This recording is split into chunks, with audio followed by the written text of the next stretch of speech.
You're watching Press Box, presented by Roper Kia, Bob's Appliance Center, Missouri Southern State University, and Girard Medical Center. Welcome into Week 8 of Press Box Live from the KOAM studio. I'm Sports Director Ryan Blank alongside Ben McLeish.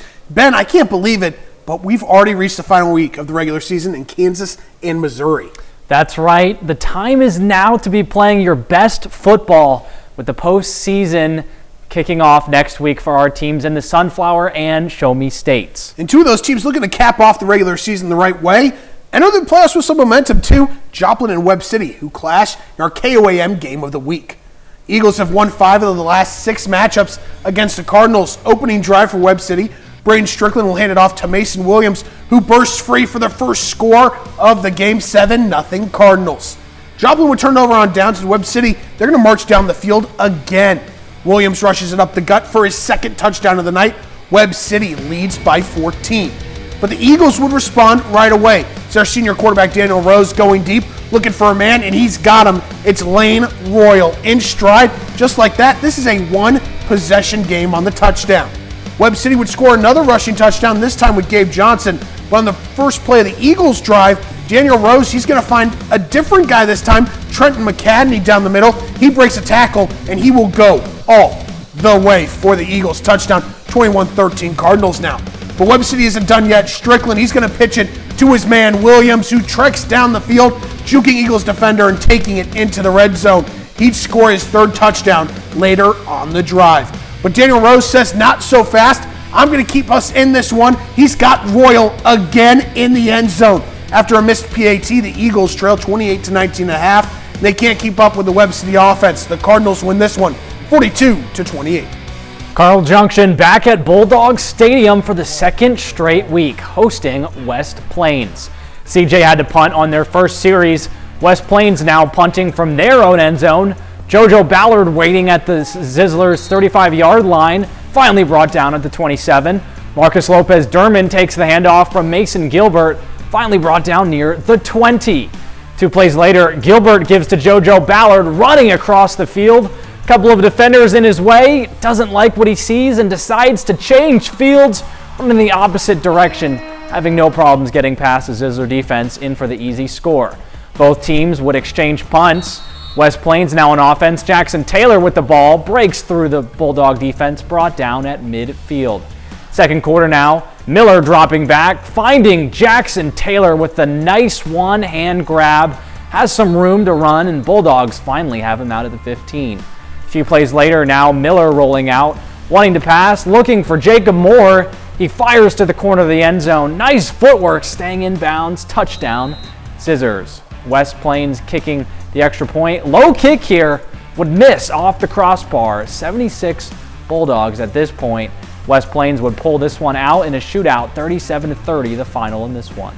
Moving to Thursday night, Neosho hosting Carthage on senior night. Tigers looking for their 6th straight win over the Wildcats. Opening drive for Neosho, Blaine Patterson fakes the handoff to Keyshawn Roan, calls his own number, nobody's going to catch the junior signal caller. Neosho strikes first in this one. Patterson is fired up.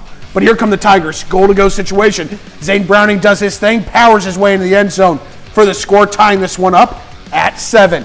Next Carthage drive, it's going to be 4th down. They're going to go for it, and Browning connects with Braden Odell, who has the first down and more, weaving through the defense, looking to score, dives for the pylon, but fumbles, and Mason Spiva recovers for the Wildcats. However, Carthage will get the ball right back. Another goal-to-go opportunity. Landon West takes the direct snap and finds Pater, his first of 4 touchdowns on the night to give the Tigers their first lead. Ensuing Neosho drive, I promise you folks, this isn't deja vu. Patterson with another fake to Roan, takes it himself for another house call. His second score to tie it at 14, and he's feeling it in this one. Now it's Carthage's turn to respond. Back in the red zone, Browning gives it to Tate Nichols on the jet sweep. Nichols regains the lead for the Tigers with this touchdown. Carthage scores 42 unanswered points, picking up the road win, 56-14 the final over Neosho to claim the COC West title. Lamar, winners of 2 in a row, taking on undefeated Seneca at home. On the opening kickoff, Lamar's Waylon Nolting finds his blockers, cuts through to the open field, and takes the ball deep into Seneca territory. Tigers quarterback Clayton Powell with the ball passes Off to the flat to Notling, who catches it at the 10-yard line and tight ropes the sideline, stiff arms the defender before diving into the end zone for Lamar's first score. But the Lamar faithful didn't have long to celebrate. Seneca's Rowan Miller takes the ensuing kickoff down the left side, finds a wall of blockers and turns on the speed, goes untouched into the end zone to tie this game. Late in the first quarter, Lamar is about to punt on 4th down, but kicker Trent Torbeck stutter steps and takes off running for a first down to keep the drive alive. Early in the second period, Taryn Williams caps off the drive with a 2-yard touchdown drive to put the Tigers up 14-7. But Seneca comes right back with the offense, getting its first touch of the ball. Quarterback Brant Laughlin throws out to the left flat to Blaze Graham, who gets by a Lamar defender and scores a touchdown to tie the game. But it's Lamar who gets the Big 8 conference upset with a 29-28 win. At the 8-man level, New Heights returned to Fred G. Hughes Stadium to battle Drexel. Picking this one up, Cougars down 64-0, trying to get on the board. Corbin Cronowet drops back, looking for Max Long, but it would be just a little too long. A few plays later, it's quarterback keeper. After breaking a couple tackles, he'll break free, and he has no issues finding the end zone. Cronowet scores to get them on the board. After missing the 2-point conversion, it's 64-6. Drexel on offense now. It's a battle of quarterback keepers. Nice run here, finally being knocked down and out of bounds inside the 20-yard line. A couple plays later, Tristan Bernhard, looking to add to the Wildcat lead, takes the handoff and would have no problem finding Pater. Another TD for Drexel, 70-6 at that point. Bobcats pick up the road win over the Cougars, 70-20, the final from Joplin. Only 5 games from Missouri this week, but these were high-powered and highly anticipated matchups, and they're just the start for us here on Press Box. When we return, it's the conclusion of Kansas high school football regular season. But first, look at some scores from around the region.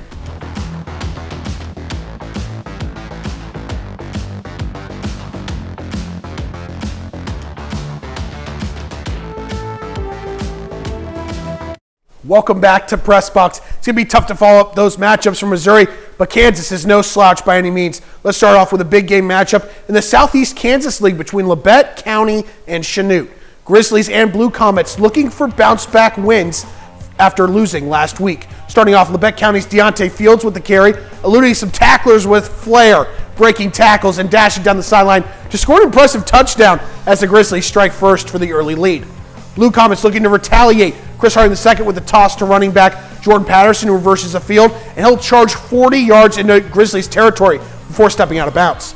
Labette's defense would get the stop, but the offense would start near their own goal line, and it's Fields again, breaking free for another big run before being pushed out of bounds inside Blue Comets territory. Let's go to the second quarter, and Fields will just keep up the momentum, cutting to the outside for a solid gain, moving the sticks with a first down run before being brought down by the Blue Comets. Third down here for the Grizzlies, and they would go to Nolan Nash. And Nash has room to run to the outside. He'll stiff arm a defender, get low with the shoulder, and he'll get the first down before being knocked out of bounds. Aaron Wyrick would cap off the drive, calling his own number, weaving through the defense and diving into the end zone for the score as Labette County extends their lead en route to a dominant win over Chanute, claiming a share of the Southeast Kansas league title, 35-6 the final. The Pittsburgh Purple Dragons coming off a big win last Friday on the road against Topeka. And they get off to a quick start. That's Malcolm Riley rumbling down the field and into the end zone for the first score of the game. But Topeka quarterback Zane Smith has speed too. He takes off and gets well past the first down marker on the positive yardage play. That drive would stall out and Pittsburgh made the Trojans pay. That's Jamarcus Davis of the Dragons dashing to the right and across the goal line for the touchdown. But Topeka High had some fight in them. There's Malachi Murph mauling Landon Profit for the loss of yards. Trojans figured things out on offense too. Ricardo Dowd snatches the defender's ankles and scores 6 from several yards out, but the Purple Dragons would come out on top in this one, 34-12 the final.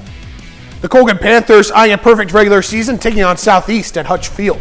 Opening drive in this one, third down for the Lancers. Solomon Scott looking for Gannon Hobbs, but Colton Simmons makes the leaping interception to set up the Colgan offense. Second play from scrimmage for the Panthers. It's Clayton Adamson taking the handoff, who cuts the inside, gives a little shimmy, and waltzes in for the touchdown. Colgan leads 7-0. Ensuing Southeast drive. Third down and long once again. Scott rolling out, and he'll throw on the run, connecting with Colton Lawrence for a big gain into Panthers territory. But following an interception later on that drive, Adamson takes a direct snap, fakes the handoff, and there he goes, shedding a tackle, cruising for another score, making it 14-0. Next Colgan drive, and who else would they go to? Adamson again weaving through the defense, dives for the pylon and crosses to find Pater, and it's all Panthers, 21-0 in the first quarter. Moving to the second goal-to-go situation for Colgan. Adamson yet again takes the handoff and scores. He would finish with 6 touchdowns in just the first half. The senior dominating on senior night as the Panthers complete the perfect regular season, defeating the Lancers 61-7. It's senior night in Baxter Springs as the Lions battle the Bulldogs of Galena. Lions on offense, Cole Parrish takes the snap and hands it off to Ethan McCoy. McCoy fakes the jet sweep, looking to throw, lofts one downfield and connects with Caleb Grant. Breaks a tackle and will take it to the house. The Lions score first, 7-0. Baxter has the ball again. Cole Parrish with the quarterback keeper and finds an opening up the middle, jukes a defender and will run into open field for another Lions TD. Baxter leads 14. The Bulldogs with the ball looking to respond. Chase Cottrell with the keeper of his own breaks a tackle and hits the spin cycle, staying on his feet and willing his way to a Galena first down. The Lions back on offense. Parrish looking to pass, fires one towards the sideline into double coverage and connects with CJ Pilek, setting the Lions up. Baxter looking to score. Parrish using his legs, cutting to the outside, running up the sideline, staying in bounds and forces his way into the end zone. Baxter with a commanding 34-0 lead. They snapped their 5-game losing streak with a 49-0 win over Galena. The red-hot Rams of Riverton running a 4-game winning streak hosting Caney Valley.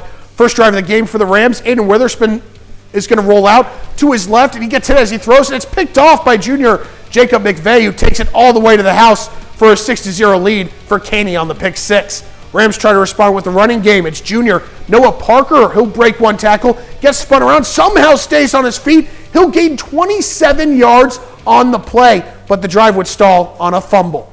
We go to the beginning of the second quarter, and the running game for Caney was the story. Sophomore running back Boone White takes up the middle for an 11-yard touchdown. Caney up by 14. Caney goes to kick off, and the Rams will get on the board with this kickoff return from freshman running back Bo Crowder. He's weaving through the defense, breaking tackles, and he is going all the way. It's 14-7 now. Caney offense takes over after the Rams touchdown. Lane Denny extends the play, finds wide open McVeigh, this time on offense behind the coverage to extend the lead to 20-7. Caney offense gets the ball back. Before the half, junior Jace Buckley breaks through the Rams defense, and he will make it 28-7 on the touchdown at the half. Caney Valley spoils senior night, 48-7, the final. Let's head to 8-man, where the Vikings of Northeast back at home take on Cedar Vale Dexter Thursday night.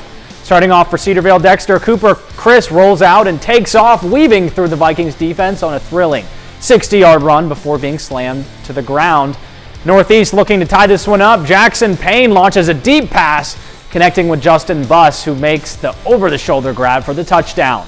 On the ensuing kickoff, Spartans' Royce Potters hauls it in around the 10-yard line, and he has room to run, shedding tackles and racing in for the return touchdown.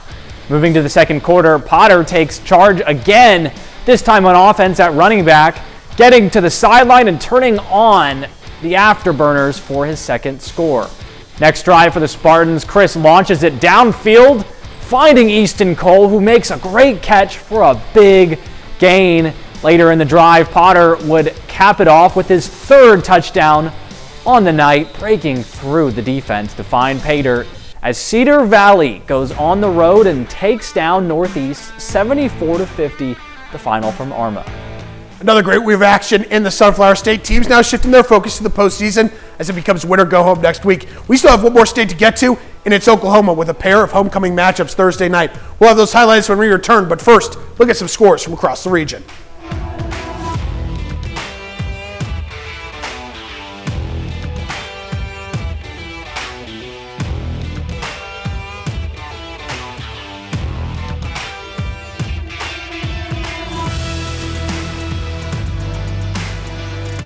Welcome back to Press Box. We have a couple more games to show from Oklahoma, and with projected weather forecasted for tonight, These pair of homecoming matchups were moved up to Thursday. We opened the Fairland Owls as they battled the Ketchum Warriors in a battle of 5-2 squads. The Owls looking to bounce back after falling to Hominy a week ago. We pick up the game with 4 minutes to go in the second quarter, with Fairland leading 14-0, and Owls defender Colt Kinsey breaks up a Ketchum pass.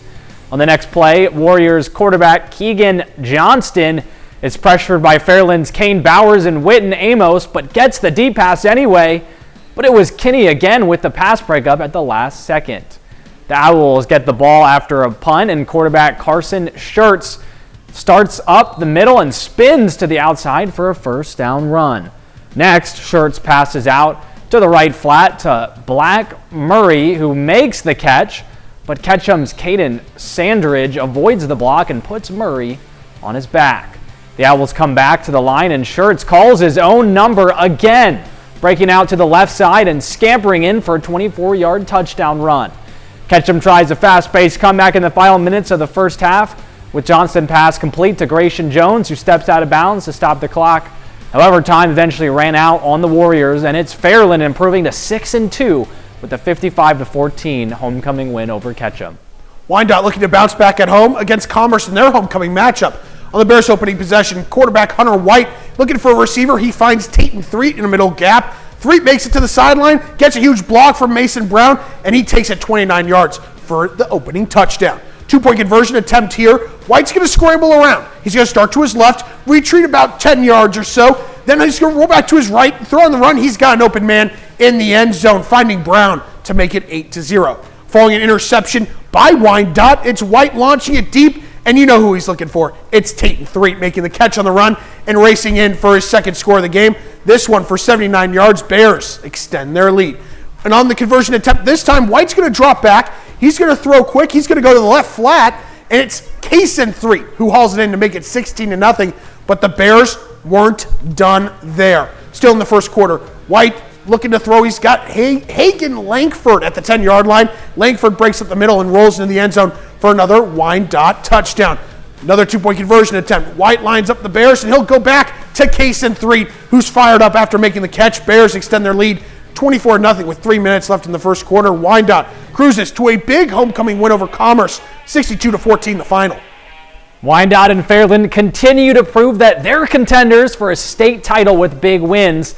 That might be all the action for highlights, but don't go anywhere. When we return, Ryan and I will recap this week of action and look ahead to upcoming games. But first, a look at some scores from around the region.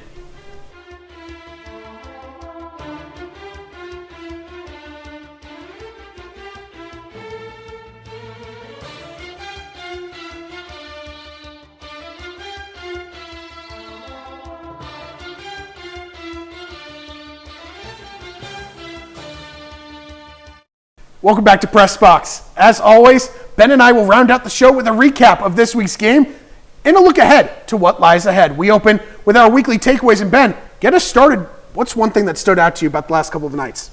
Yeah, well, my first takeaway has to be Mason Williams and the Webb City rushing attack. Williams was running wild tonight against Joplin, finding the end zone 3 times in the first half in their win. When the Cardinals' running game is performing like this with Williams and Gabe Johnson, they're impossible to stop. Let's stay in Missouri. I'm going to go with the Lamar Tigers, a major upset on senior night, downing undefeated Seneca at home 29-28. Waylon Nolting and Taryn Williams setting the tone for the Tigers offense, each finding pay dirt in the win. Lamar ending the regular season with 3 straight wins. They're dangerous heading into playoffs. My other takeaway comes from the Caney Valley defense. The Bullpups went on the road tonight to face a scorching hot Riverton team and cruise to a big win. The defense forcing 4 turnovers in the first half, including a pick 6, and allowing only 7 points on the night. Now it's time for the performance of the week. Let us know who you think had the best performance of the night by heading to KOAMNewsNow.com/vote. This might be our best nominees of the year. Your first option is once again Colgan's Clayton Adamson. On his senior night, Adamson scores 6 touchdowns in just the first half in a monster performance. It's the second time in the last 3 weeks that the Panthers star has scored at least 5 times. He could be taking home his second Performance of the Week award this year. Our second nominee is Carthage running back Landon West. On Thursday against Neosho, West dominated with 105 yards and 3 touchdowns on the ground to pair with a kickoff return touchdown. And the Tigers' big win to clinch the COC West championship. I'm going back to Thursday night as well here, Ben, and it is really hard for me to pick just one wind-up there after dropping 62 points. But I'm going with their quarterback, Hunter White, who was electric with 7 total touchdowns in only 3 quarters. He threw for 339 yards and 6 scores. Pair that with 40 yards and a touchdown on the ground as well. Looking ahead to next week, it's playoff football in Missouri. As the district tournaments get underway, it's win or go home matchups the rest of the way as teams begin the road to a state title. We have some true contenders with Carthage, Seneca, Webb City, and more. It's the same in Kansas with the start of postseason action. It's do or die with opening round matchups on Friday. We have some teams across the Sunflower State that can make a run at the title, like Colgan and Labette County. The Oklahoma regular season still has a couple of more weeks, and on Friday, the Grove Ridge Runners return home to take Oologah. But before we get ahead of ourselves, let's take a look at this weekend. The 10th ranked Pitt State Gorillas are off for their bye week, but this team is one of the hottest in all of college football with 6 straight wins. As the season has gone on, you've seen the depth of this team take center stage with what seems like a new guy each week making a play and being the difference maker. Following their bye, it is rivalry week as the Gorillas host Alliance of Missouri Southern in the Jungle at Kearney Smith Stadium. Speaking of Missouri Southern, they are coming off their first MIAA conference win after beating Nebraska Kearney last week. The defense has been lights out in recent weeks, forcing 8 turnovers across their last 4 games against the Lopers. RJ Hill led the way with a pair of interceptions, including a pick 6 as the Lions forced 4 takeaways. This week, Southern welcomes Missouri Western to Fred G. Hughes Stadium.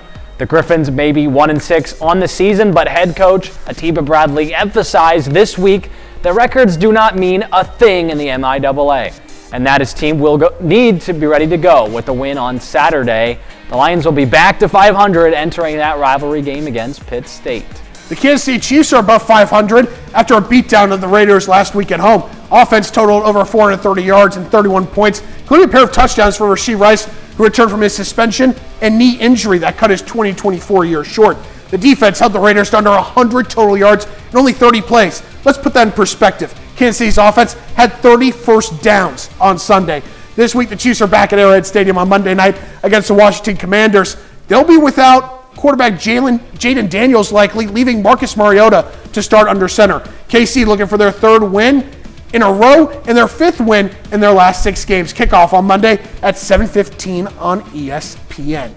That'll do it for us here in the studio. Some great matchups to round out the regular season for Kansas and Missouri as we get to the postseason next week. Ben, really quick, what team are you really excited to see take the field this postseason? Oh, God. Well, after tonight's matchup, Webb City with that rushing attack, they're going to be a fun team to watch out for. I like that pick. I like Carthage as well. Love Colgan and Labette County. That's another team as well. Thank you for watching this week's edition of Press Box. Next week, we'll have playoff football, and we cannot wait. Have a great weekend. We'll see you Friday.